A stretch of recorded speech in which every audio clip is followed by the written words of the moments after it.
Welcome, welcome, welcome. Welcome to the Burgundy Gold Knuckleheads podcast. And as always, sitting right over there with a smile, with a 2-game winning streak smile is my main man, Reggie. What's going on, Reggie? What's going on, Kenny? How you doing, brother? I'm doing good, man. Doing good. Kind of still recovering from the jet lag of Houston, even though we drove. Hey, that was good. That was good. Yeah, We're yeah. still a jet lag, huh? Yeah, it's a little jet lag, and now we're about to get all turkified on Thanksgiving, Yeah. and yeah, it's we're in the holiday season now, right? Especially winning some games and family and friends and Thanksgiving and Christmas, and right now is a good time, brother. It's a good time. Well, as Ron said, it's great to be playing meaningful football at Thanksgiving, right? Yeah, I yeah. mean, we're what 11 games into the season, and typically we're 3-8, 4-7. Right. And pretty much we know that, we're having conversations about does it benefit us to keep winning as opposed to trying to get a good draft pick. But here we are at 6-5, still not a great record. But the good news with the 6-5, it's the games we have down the stretch, which we say this all the time. We control our own destiny. So I think that's where a lot of the excitement comes from, is the team is playing better. Taylor Heineke, obviously, with his excitement that he brings, but also the fact that if we continue to play the way we've been playing, we have a chance to truly upset some teams and maybe sneak into the playoffs. And so that's I think why we have a lot of the optimism, at least on my side. But yeah, man, just to know that we have some meaningful games on the horizon for this team over the next 6 weeks. So I'm excited about it. Yeah, and I think you mentioned it on the last podcast. The way Washington is playing, the way their defense has been playing, teams aren't putting a little check mark by Washington's name as a W. Correct. They know they gotta not that Washington's going to win every game or lose every game, but Washington defense alone is going to make you earn that W. And That's right. The offense kind of the first half last week did well. The second half they kind of cooled off a little bit. They didn't keep that focus and drive, but they're progressively playing better compared to the first, I'll say, 5 games versus the last 6 games. Six Right. games versus 5 games, whatever. The Right. last handful of games, they've progressively gotten better. I think anybody that watches them knows that they're still leaving points on the field, and it's not just that they're not moving the ball down the field. They move the ball and then they kind of stall, or they get down, and where there should have been a Correct. touchdown, they're walking away with a field goal. Right. If they can clean up just a little bit of that, again, it'll help the defense and make it just that much more challenging for other teams. That's right. That's right, man. Absolutely, man. But we'll get into that in terms of a little bit more details about the upcoming game. But before we do that, just want to simply say, thank you for guys that are watching us on YouTube. If you are just watching it, please go ahead and like and subscribe to our YouTube channel. That way, when these are put out there, you'll get notification that a new one is out. And of course, if you listen to us on the podcast platforms, same thing, whatever method in which you are listening to us, a platform you're listening to us on, subscribe to that. And again, once these come out, you will get notification that a new one is out. So again, we appreciate everybody for listening to that. But before we get to, I guess, the game against the Falcons, the Dirty Birds on Sunday, Ken, I think a couple things that have transpired. First and foremost, Chase Young has officially returned to practice. He practiced today, and then also the team has removed the injured reserve tag from Carson Wentz, so he's now back officially. I guess they have the 21-day window to activate him off of the injured reserve. So So those are some things that have happened, man, in the last few days. Thoughts on it? I think, and I'll go in order that you brought it up. Chase Young, whether, for somebody who's been in street clothes the entire year, anybody that's watched the Washington games, he's like the second most viewed person on TV when they go to the sidelines, right? It's like Rivera, Heineke, maybe Terry, and always getting Chase in his street clothes. This week we'll see him. Actually, I started to say burgundy and gold, but Washington is wearing black this week. But you will see him in uniform. And again, on the field once again. And we don't know how much he's going to play. I imagine it's going to be limited action, but it'll be good to see him on. I mean, that means his recovery is, I'm not going to say complete, but it's at a point that they feel that he can play without worries. They're going to probably limit him so they can get a gauge after the game of how much swelling, how much soreness, everything that there is. But kudos to Chase, because recovering from that injury, I know we see a lot of people do it, but it's a lot of work. It's a tough injury battle. It's a tough injury. Yeah. So kudos to him. And then for Carson Wentz, I want everybody healthy, right? If at this point right now, last week, if Heineke went down, you're talking about a rookie 5th round pick that would have been in charge. I don't want that. Why not? Same guy. We both know it's not. I know everybody says that. I know the knuckleheads out there think because they saw him. Come on, man. It's funny what people think. They see somebody in preseason, right? Getting them riled up. No. But I'm just saying, people see somebody do really well in preseason. His third string, it's a wide receiver who doesn't even end up making the team. And like, man, he'd have been a difference maker. He'd have been a difference maker. But somehow he doesn't make it with any team, right? Look, man, I didn't mean to get you going on that. Teams, I'm just saying, there's a lot of people, and that think that Sam Howell, man, if Heineke were to go down, man, put Sam Howell, let him run the rest of the season. That's our future. Come on, man. Yeah, I know. I think he's the same guy, man. They just you take the one off of Howell's jersey, you wouldn't know the difference. Same height, same build. Probably production be the same. Look, you and I both saw Sam Howell on the sideline. If he didn't have a number on his jersey, he looks like a kicker. All right, he doesn't look like a quarterback. He looks like a kicker. I don't even know what that means. I'm just kidding, man. I know Sam Howell. I just know Sam Howell is not ready. I don't want to see Sam Howell, but Sam Howell didn't look like our kicker, because our kicker looked like he played linebacker. Which one you look at depends on which one. No, we ain't got one. We got a punter, but I'm talking about the kicker. Well, punter and kicker, yeah. But I mean, he looks. I when I refer to kickers, I refer to punters and kickers as all one. Right? I understand. Two different positions, but they both do the same thing. Specifically, our kicker, he looked like he could play linebacker with Joey Sly. So he's big. He's bigger than Sam Howell. Just for the record. But anyway, man, I just said that just to get you going. I know Sam Howell is not ready, and Ron has talked about it and everything. So with Carson Wentz out there, I saw his press conference with the media. Handled it like a champ, man. He said he understood it. His business. He's going to be the best teammate that he could possibly be. He's going to continue to support Taylor. He talked about how exciting it was that the team is winning. He recognized the team has changed. We're running the ball better. Just things as a whole, as a team, has changed. And so it's exciting to see. And these are his words. It's exciting to see as a team. And so he's rooting for and pulling for his teammates. And he talked about how the way this league is, it's funny. Anything can happen. So his point is to get ready and be available, that in the event that his number is called again.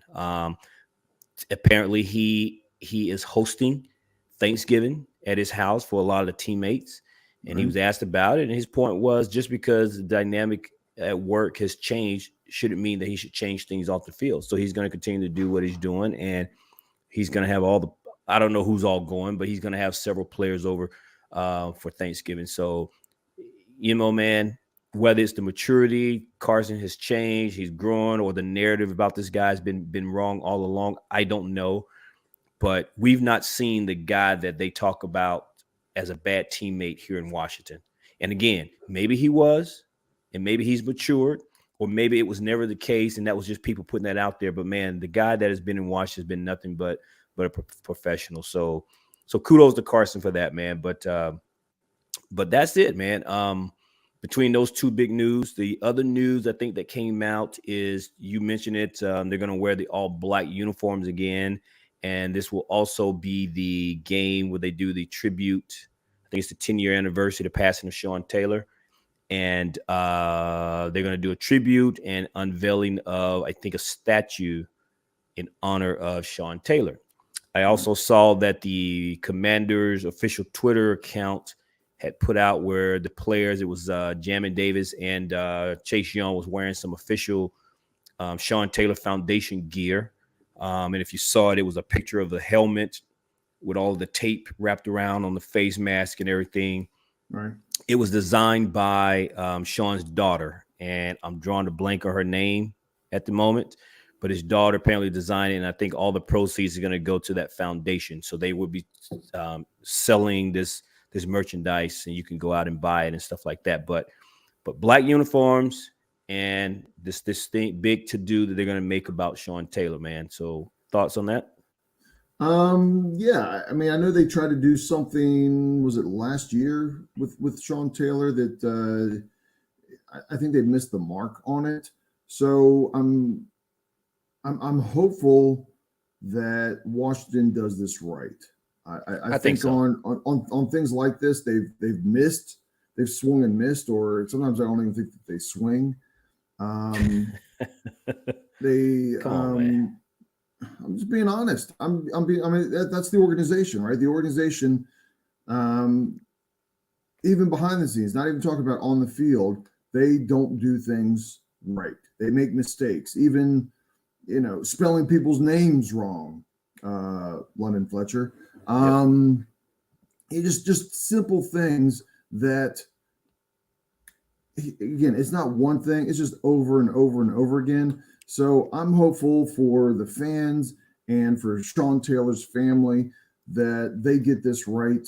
The statue doesn't have 27 on it. If it has his number, come on, Gid, come on, man. Look, man. Again, we're talking about the Commanders / Redskins / Snyder regime. I feel you, man. I feel you. I'm hopeful that they're checking and double checking everything to get this right, because as we know, there's not too many people that within the Washington organization in the last 20 plus years that is more beloved than Sean Taylor.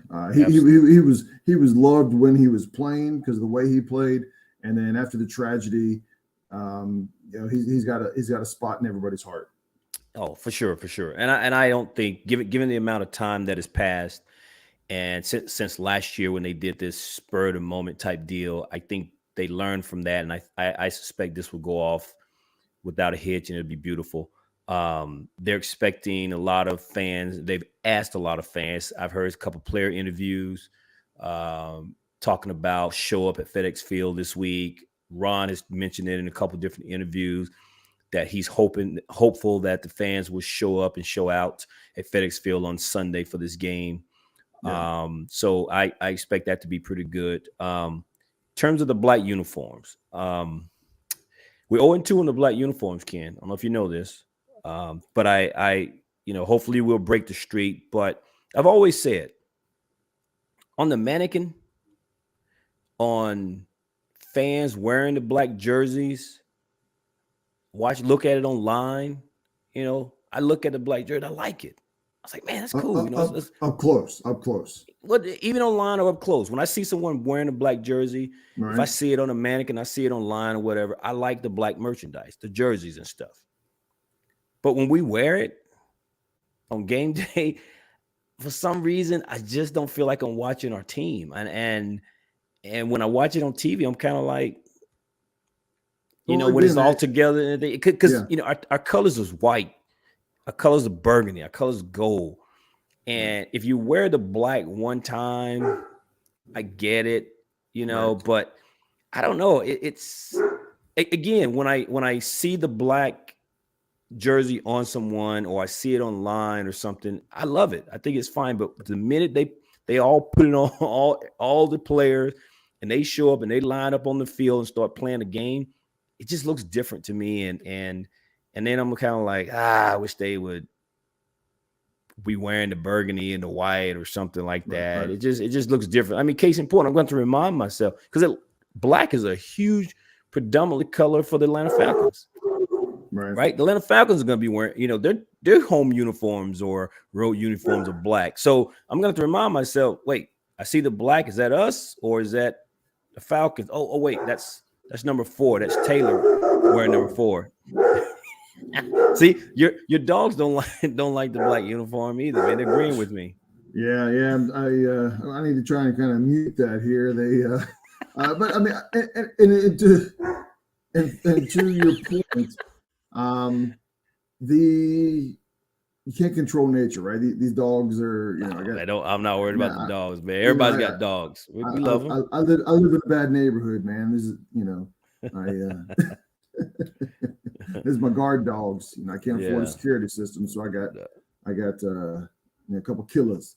I got you. But going back to the uniform there, again, that's why I had mentioned up close, right? When I see it hanging up or someone's wearing a close show, but when I see it on TV, like you said, and it's the field, I mean, it's like, is that the Steelers? What team is down there? If you didn't know that Washington was playing, and I'll be interested if the black uniform continues. I think when it first came out, a lot of the fans were like, "Oh man, that's gonna be really cool, man, being the black uniform, and just something different." And now that everybody's seen it and the newness has passed, I don't know if this will continue on in future years. Now, and if they do change it, I'm cool with the black helmet, but the all black, for some reason, doesn't do it for me as a uniform. But if you want to sell the jerseys in black, or something where you have, I don't know, pick a theme that night, I'm cool with it. But this will be the third time that I've seen the black uniform, and I'm just kind of like, it's not ugly. It's not that the black, if anyone's listening, it's not that the black uniforms are ugly.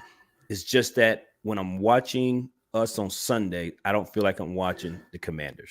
That's all I'm saying. No, yeah, I agree.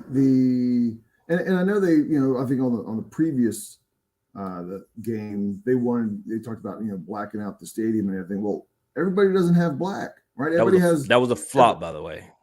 And rightfully so. I mean, you think everybody's just going to go dropping all this money on black T-shirts and black jerseys, and I mean, come on, man. That's just ask everybody to wear burgundy, right? Everybody wear burgundy and gold, or come up off of that $7.5 billion value and give everybody a black Sean Taylor jersey. Jersey T-shirt, not a jersey, but a jersey T-shirt.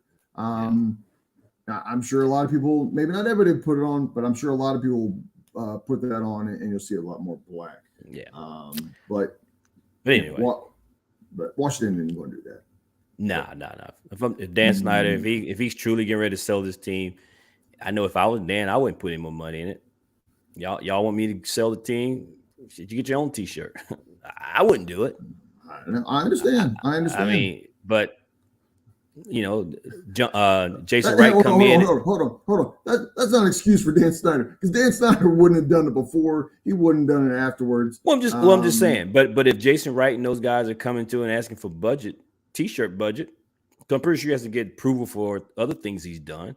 Yeah, including the statue, right? I mean, all this stuff has been budgeted. And my point being that Jason Wright and his crew is coming to me for budget. I'm like, no.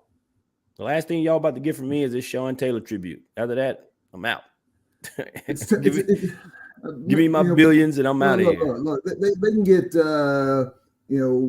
Safeway or Wawa to advertise on it and come up with something. I mean, come on, you're supposed to be a big marketing person. You're at a major market like Washington. You can come up with something. But anyway, let's move on from that cheapness of Dan Snyder. But anyway, so we got the Dirty Birds, Atlanta Falcons, flying north, kind of north, to take on our beloved Washington Commanders, man. And should be an interesting game. I was looking up some stats and some research on Atlanta because I haven't followed Atlanta very much this season. And it's a little interesting match. It's going to be an interesting matchup that we're going to have. They're going to have on Sunday. Right. It's definitely a matchup of strengths and weaknesses, right? That's right, man. We're gonna find out a little bit who we are, I think, after this game. Yeah, I think because the Philly game was a shock to the world, but the exception of probably a few of us, most people pretty much felt like we would go down and beat Houston, right? So a team we weren't supposed to beat, and then there's a team that we should beat. Now we got a team that's right on our level, right? That's in the running for one of the wild card spots, just like we're trying to fight for a wild card spot. If Atlanta continues to play decent football because their entire division is not that great, they could potentially win the division. So there's a lot at stake here for Atlanta going into this game on Sunday. But they're a team that is roughly, you can make the argument that they're about the same team that we are.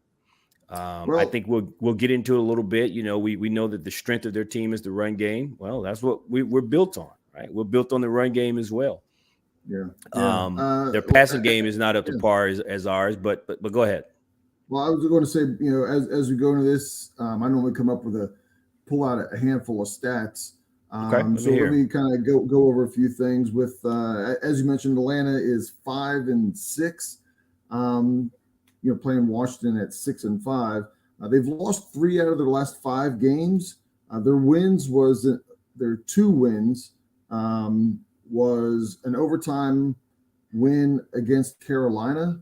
2 weeks later, they lost to that same Carolina team, and then they beat Chicago. And everybody in the NFL knows, Chicago and Houston might if they play each other, it might be a 0-0 tie at the end of the game. Chicago's a little different now, though. Chicago's playing some ball now, brother. They're up and down. They're not a very good team. Let's be real. But they're number 2. Their offense is, you always say about the yin and yang of life. Their offense is the yin and yang. They're number 2 in rushing in the NFL, and they're number 30th in passing. So guess which one you're going to get a good feel of during the game. They're going to be bringing it. And so Jonathan Allen and Payne and crew, they're going to have their hands full, and it's going to be a test of strengths there. When I mentioned our strengths and weaknesses, to that point, our passing game has been weak overall, I think. And really, when I look at the stats for Washington, our rushing and passing, while they are trending in the right way, as of for the season, we're right at like 14 and 15 on both of those. So we're right in the middle. But we'll see if Heineke and crew can air it out possibly a little bit. Not that we don't want to run the ball, right? We always want to run the ball and control the game with the run, but get the passing going. And because the running game is so successful, they've got roughly a 4.9 average. So needless to say, on third down, they're third and short more often than they're third and long. And so they've got one of the higher third down completion percentages or picking up the third down at almost 42%. And Washington, I think, is sitting at like 35% roughly. Okay. So, So yeah, and real quick, I'll touch on the defense real quick. I know I don't want to go too long here, but they are the 32nd defense, and most of that is because of their Not passing. overall though. I think they're I 32nd in believe passing. I believe they're 32nd overall, and that is because of their passing. Their passing, they've given up. It's almost 300 yards more passing than the 31st team. There's a big jump. You know, when you're talking about 32 teams, you know, it's 50 yards here, 18 yards there between the 18th and 19th and 20th. It just goes, but then there's a big jump from the passing defense. That they're last in the passing defense. So yeah, and related to that, again, last stat I'll give here that could play in Washington's favor from Atlanta's defense is they are number second of the most penalized yards in the NFL. But they don't have the most penalties, right? They're not the most penalized team, but yards wise, they are. And that normally means that it is pass interference. A lot of pass interference. Their pass defense is bad, and pass interference will help that. So Taylor, get ready to chuck it. I hear what you're saying, man. And so just to kind of recap that from my perspective here is Atlanta. Everybody knows that Atlanta's going to run the ball, and yet you can't stop it. Now, it's hard to sustain and win games because the margin for error is going to be small, right? So if a team does happen to get out in front of you, they do not have the firepower in the passing game because they're 30th in passing to kind of get themselves back into the game. So their game plan is going to be run the ball, pound the ball, which is essentially what we did against Philadelphia, right? So if you can't stop their run game, then you're going to be in trouble. So that brings us to what our strength is on the defensive side of the ball, which is a run defense. We are 10th in run defense. And what's going to happen here, though, what I'm a little bit concerned is they're going to pound the ball. And if our defense struggle to stop it, like just as Philadelphia struggled to stop our run game, then that's going to test the depth of our defensive front, right? And keep in mind, we're not going to have Cole Holcomb in this game. Now you're asking the safeties to come in and probably help stop their run game. You got the Ridgeways, the John. All those guys are going to be tested if they can't get off the field and slow down that run game. I wish I had the stat in front of me, but I think we have pretty much haven't given up any over 80 yards, I think, a game over the past 5 or 6 weeks. We're pretty much shutting down and maintaining, controlling a lot of the running backs over the past few weeks. Right. My other concern, though, is their pass defense being last in the league.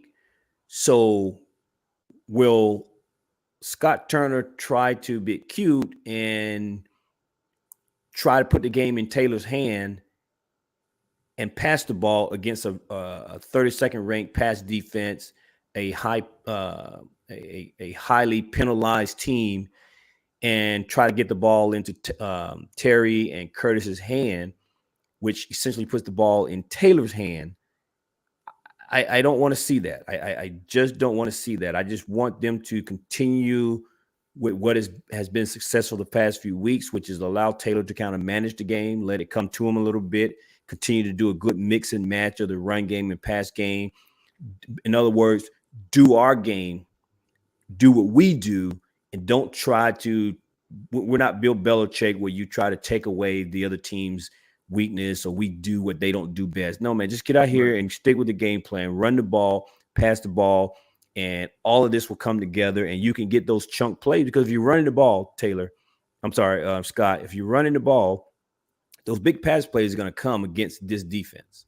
Right. So stick to our game plan, man, and just try to just methodically, just slowly, just like a python, man, just before they know, you look up in the third quarter and Atlanta realizes, man, we're behind. Yeah. Yeah. Don't try to come out here in the first 2 minutes and get up 14-21. I mean, it'd be great if we did, but don't let that be the game plan. Yeah. And I think your point of what you're saying is because of their strength, and our run defense is our strength. I think what would help overall is, I mean, we've been talking all year about how especially during these last 5 or 6 games, that Heineke has played well. It's been when our defense has stepped up and allowed our offense, when they struggle, it hasn't killed them, right? Because right. we don't have to run a track meet. Well, I think this is a case this week where if the offense can score early, I'm talking touchdowns and field goals, but just keep on scoring, that will help the defense, because it could potentially take Atlanta out of the run game. So, correct. It kind of role reversal this week, that even if the first couple series that the defense can limit Atlanta, on the other side of the ball, the offense needs to produce.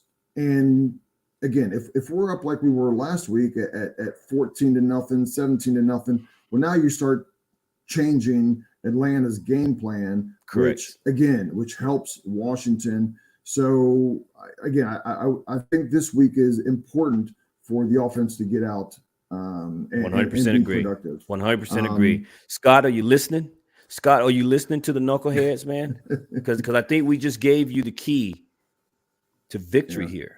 If you're just listening, Scott, I hope you're listening, man. I know you got some family probably coming over. Tell Nora we said what's up. But at the end of the day, listen, Scott, we just gave you the keys, man, how to go out here, the blueprint to go out here and win this game on Sunday and make all the fans that come out for the Sean Taylor tribute leave happy, right? Yeah. And I do, you're talking about the fans coming, I do anticipate the Washington crowd is going to be, it's going to be at another level. Let's hope. Let's hope. As everything keeps going, with the Sean Taylor tribute and the winning streak and a lot of people home for the holidays type of thing. I anticipate to be a lot of burgundy and gold in the field. I know if I was there, I would go. But we both would, without a doubt. When we talked about the passing game, and to touch on kind of the comments that you made, I think this is an opportunity for us to, I'm not going to say necessarily big bombs, but breaking passes, right? Or breaking open. A 10, 12-yard pass can free up a Curtis Samuel or a Terry, and they can take it to the house. That's something we haven't seen. The long plays, it's been 15 yards, 10 yards, 5 yards, and occasional big pass, but it's that big pass and they get tackled, right? I think this is an opportunity for us this week to get that receiver that's wide open. Like, holy cow, how did he get so wide open? Well, because they're not a good team covering. It's not only that my guy can beat your guy, it's also broken cover. The coverages break down. The safety doesn't roll over. One person doesn't pick up the other person on a pick. It's these kinds of things that make you 32nd. It's not just talent; it's communication and organization in the secondary. And so I think there's going to be some opportunities for Washington to take advantage of it. And again, not that they have to go chucking it around and telling you to throw it 40, 45 times. It is a matter of controlling the game, setting things up, and take the opportunities when they're there, right? Yeah, and get routes that will confuse them, because I think the opportunity is there this week against Atlanta. Yeah. And so with that, we've talked a little bit about Atlanta and the lack of potency on the offensive side for them. They've lost their highly touted tight end. I think Kyle Pitts is on injured reserve. Right. They have the rookie Drake London. He was, I think, at least when I watched the draft this year, I was shocked that he was the first wide receiver off the board. I think a lot of people were, because he was. There were some other guys who were supposed to be first, second, third receiver coming off the board, but the Falcons surprised everybody and took Drake London as the first wide out off the board in the draft. Everybody knows that they have Cordero Patterson. Got him on my fantasy team as well, Ken. So it's going to be a little tough. But But Cordell Patterson, man, has been pretty good for them, man. That kid has come out, and he's not really a kid, but he's revived his career. He turned it from just being a special teams guy, from a wide out, and now he's pretty much a running back. And man, he's something special. So they're gonna have to be careful about what he does on special teams, because he is breaking a lot of, Brian Mitchell and Devin Hester type records that have been in the record books, and he's putting himself in those categories.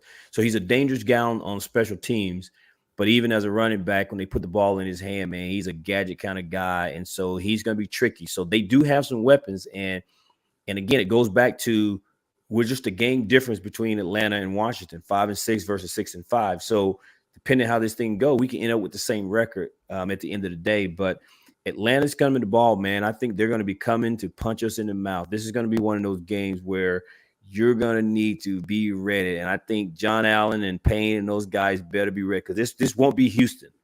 This won't be where, they're out there just having fun and on the sideline and doing all this kind of stuff, because the Houston offense wasn't making them work very hard. That's going to be the complete opposite this week, man, with Atlanta. They're coming to ground and pound, and their offensive line is going to just be trying to bully our guys. But our guys are up to the task. And based on past few weeks, we're up to the task. And so I just want to see that happen. And then on the offensive side, I would like to just hopefully see a little bit, to the point that you made, a little bit of explosiveness out of our offense, right? Moving the ball, and it's good to get those long drives, but it would be nice to see some of those big chunk plays and just a little bit of explosiveness out of our guys, because we have some playmakers on our team, man. Right. And so I like to see it. Yeah. I mean, again, when you're 32nd in pass defense, that right there tells you that there's opportunities. And it means they make mistakes, right? So let's capitalize on those mistakes and take what might be a 10, 12-yard pass and, break that tackle, whatever it is, and take it to the house. Like I said, I'd like to see at least one long touchdown this week. Do it. By way of broken play, whatever. This definitely could be the week that if you have one of the receivers or even the tight end for Washington on your fantasy football team, this might be a good week to make sure they're on the roster. I got Cordell Patterson. He's not on our team, but I got him. I'd bench him. That's what Ridgway said.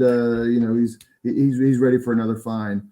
And to the point, for those that didn't see the Ridgway WWE tackle at down inside like the 5-yard line last week, picked up the running back, flipped him upside down, and body slammed him off the top rope. Did you see that that fine, whatever it is, ends up being, is being divided 4 ways? Yep. So again, Jonathan Allen, Payne, and Sweat said that they would even all take 25% of it and to pay it, with Ridgway paying his 25%. And again, that's team ball. This is what we've been talking about all year long, with their speech, with their conduct, with everything. They're even putting their money where their mouth is and backing this guy. They did say the next fine is all 100% on him, right? But but they like the way he's playing, and they don't want him to get. They want him to play smart, but they don't want him to lose that aggressiveness. And I think that's why they're all chipping in. And again, it's camaraderie and team. So, well, I was pretty hot on. Washington keeps doing. I was pretty hot on Ridgway when he screwed us out of that Minnesota game. But everybody was. Take that away, man. I've been pleasantly surprised and happy with this guy, man. I will say it again. I will go on record and say it again. I thought people overreacted with the slam. It's not, you don't need it in football, but there was no intent to try to hurt this guy. He didn't slam him on his head. He didn't slam him. He was being goofy. And put him down, but Yeah, he didn't go driving him into the ground. Yeah. I think the league just doesn't want. They're going to fine him because they don't want anyone doing that kind of stuff. But at the end of the day, there wasn't anything malicious about it, and I think people just overreact to it. But hey, I'm cool. I like old Ridgeway, man. I hope we get to re-sign this kid. So yeah, they're all doing well. The role players on the defense are stepping up their game, and Del Rio for again, we talked about, I think, on the last one for the everybody's ready to run him out, but man, he's gotten it together, and the players have gotten it together. Again, the coaches and players together. This isn't a one-sided event. It is everybody getting it together, and that's why we see the difference the last 3, 4, 5 weeks. So, but is it that time, Reg? It's that time, Kenny. It's that time, Kenny J. What's your name? What's your number?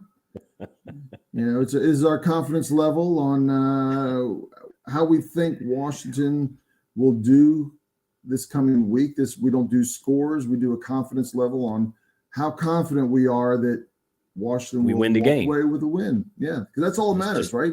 Just how confident are you that we win? Winning by 1 point or winning by 20 points, it still shows up as a W or an L on the record. So this would be huge, man. I mean, we're talking the difference between 6-6 or 7-5. Big difference. Man, when last time we've been 7-5, Ken? And big difference when you see the next, the last 5 games. Yeah. Right. You come, if you walk away with this win and you got your last 5 games, you are truly have your destiny in your hands if you can walk away with this win against Atlanta, right? Because you got 2 against the Giants, the Browns, 49ers, and Cowboys. So even just in the division, right? You take this one and you beat the Giants twice and the Cowboys once, you should be in. But 7-5 looks good though. 7-5 looks good, Ken. There's a lot of ifs and buts on that. But I think the last time we were 7-5, I probably didn't have any gray. Probably last time we were 7-5. I'm just gonna say that. I probably didn't have any gray the last time we were 7-5. Well, I got a feeling that the burgundy and gold is they're responsible for some of that gray. Right? You watch enough of them like you and I do. There's a reason. They own some of those gray hairs. All right, so you up, man? What you got? What's your number? Oh, I'm up. Oh, okay. I didn't. Oh, you want me to go first? Go ahead. Go ahead. I'll go first. I think you like checking out my number, but I'm gonna do this. Yeah, see if you influence me. But go ahead. I'm a little concerned about this team, Ken. Yeah. But I'm gonna give you my number first, and I'll tell you why. Okay. So my confidence number is a 6. Okay. Right? It's not very high. Not that low, but it's not very high. It's a little low, yeah. Probably lower than most people probably feel about this game. A lot of people, I think, feel pretty confident with this game. I feel confident, but I have some concerns. And what is clouding my judgment here is the long history that I've witnessed and seen with this team. And I'm still questioning. I'm enjoying the ride, but I'm still questioning whether or not this team is for real. Right? We've seen this before where this team starts slow, go on a run, and then we falter at the end. And I'm just concerned or not sure just yet whether or not what I'm seeing is real. And I think if I see one more good quality win, in this case against Atlanta, then I think I'll shift to being that wholehearted, diehard, believing, drinking all the Kool-Aid, just give it to me. I'm all in on it, right? Right. Because at the end of the day, as a fan of this team, we never have nice things, right? And right now we got something nice, right? We're sitting at 65 with a potential to be 75. We take care of that, and then based on the fact we got 3 of the 5 division game left, and if we do something with that, we get into the playoffs and wild card. That's what we call nice things. We don't typically have nice things. And when you don't typically have nice things, you're always waiting for it to break or for somebody to come and take it. And that's me right now. So if we have one more good quality win, I think I'm gonna have to shift my thinking on this. But until that happens, right now, I'm confident that we can win the game, but it's a weak confident that we win the game because Atlanta is a team that, again, as we talked about already, we've already exhausted that a little bit. I'm just a little concerned that this could be the game where things go wrong and we're like, oh, here we go again. Right, I hate to think that way and I hate to be that way, but when you've been watching this team for decades and you've seen it time and time again, it's a little hard to just rip that off and just throw that caution to the wind and just be all in on it like that. So that's the only reason for the 6. Well, I understand your apprehension. I mean, and for those that are watching on YouTube, we have a banner that scrolls across the bottom, and typically it'll have our Twitter, how to reach out to us on Twitter and interact with us.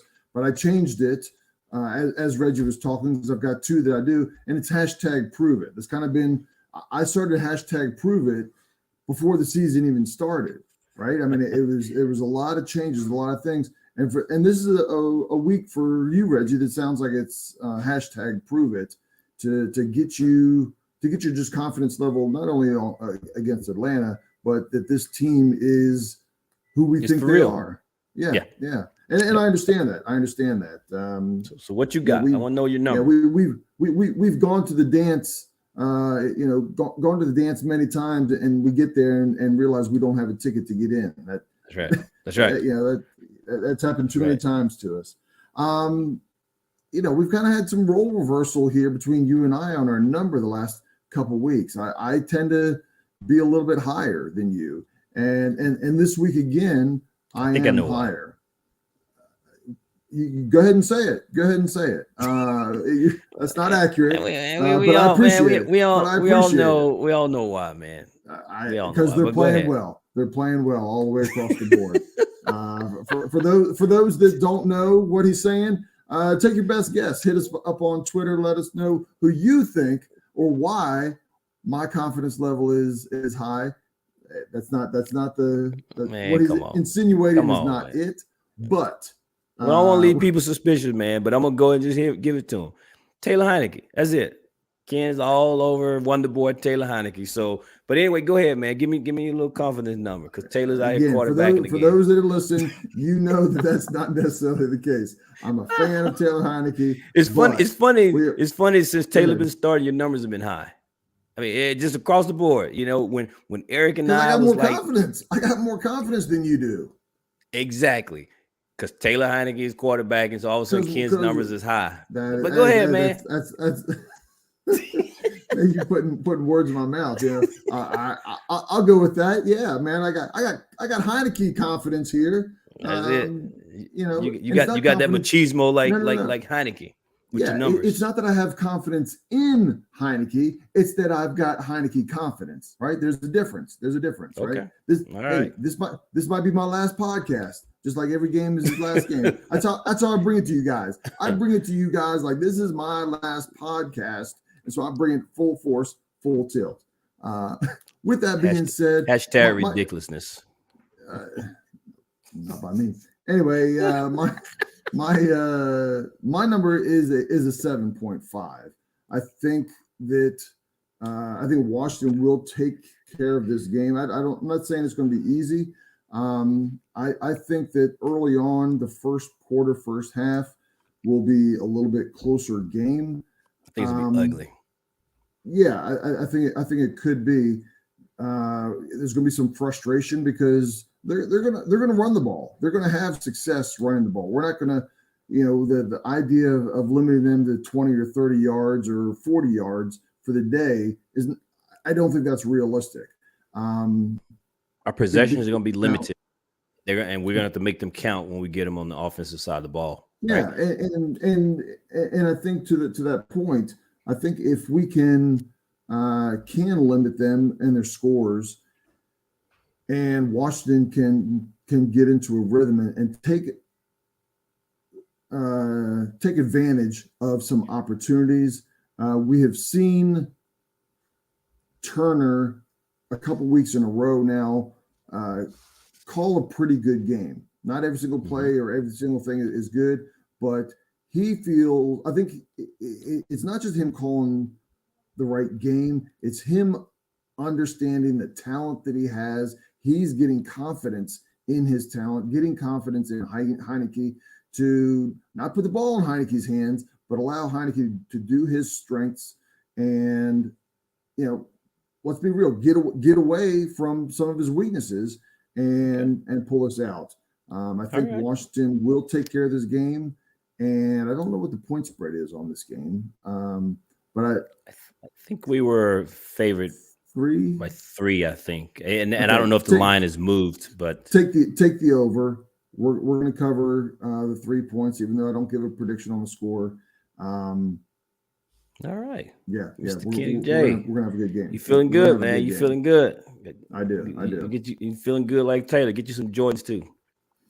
I might get some. Might get some Jordans. And you know what? When I get them, I'm gonna get them for my podcast partner, because that's how me and Heineke roll, right? It's not just about us; it's about the team, brother. It's about the team. All right. I feel you. Because we're a team, right? We're a team. Man. All right, man.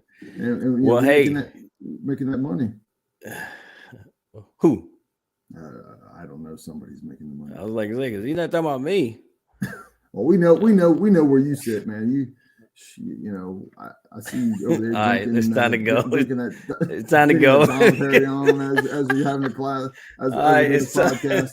It's time to go, man. Hey, we appreciate everybody for listening, man. And so let me be one of the first to wish everybody happy Thanksgiving. Be safe, enjoy the family time, man. As most of us know, including our head coach, man, your life is precious, and one of the most important things that we can have in our life is family. So, wishing you, my buddy, Mr. Ken over here, happy Thanksgiving to you and your family, brother. To our listeners, appreciate you tuning in, whether you listen to this on Thanksgiving, the day after, or between now and Sunday. Appreciate you listening, and we wishing you a happy Thanksgiving and hope you had a wonderful Thanksgiving. And let's go and get this win, man. As you can see, my tag here for Sean Taylor, man, Forever 21. So, but that's all I got, man. You got anything else? No. I just echo your appreciation for everybody. I mean, kind of being thankful this time of year, thankful for all the listeners and everybody that has given us positive feedback. Yep, absolutely. We would still like to get more feedback, and when we get some interaction. But we got a good taste of it when we were down in Houston. A lot of positive feedback and meeting everybody. And Reggie and I, we don't. It costs us money to do this podcast. We're not making a nickel on this. But we still like it because we like doing this. We like interacting with everybody, and enjoy it. And it's something that I'm thankful for. So I hope Reggie, you and everybody at your household has a fantastic Thanksgiving. And appreciate it. With that being said, peace out, Knuckleheads. Peace out.